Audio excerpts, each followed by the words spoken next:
এ যেন কোনো সিনেমার দৃশ্য। বেপরোয়া গতিতে প্রাইভেট কার চালিয়ে পথে একের পর এক গাড়ি ও মানুষকে চাপা দিয়ে ছুটছিলেন তরুণ-তরুণী। শেষ পর্যন্ত পালাতে গিয়ে আটকা পড়েন। এরপর ক্ষুব্ধ জনতার রোষ গিয়ে পড়ে তাদের প্রাইভেট কারের ওপর।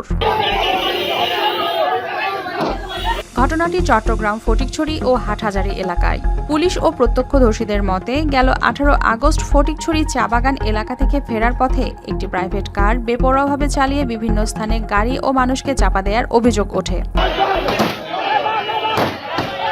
এরপর গাড়িটি দ্রুত হাটহাজারীর দিকে চলে গেলে স্থানীয়রা ধাওয়া করে বাসস্ট্যান্ড এলাকায় গতিরোধ করেন।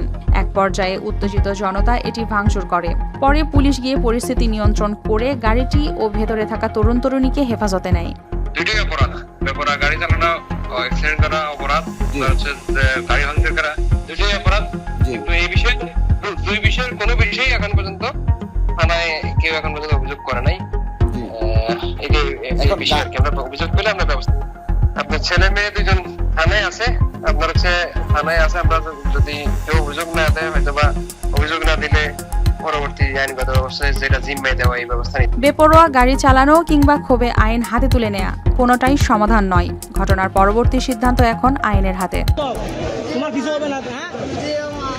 News desk, RTV।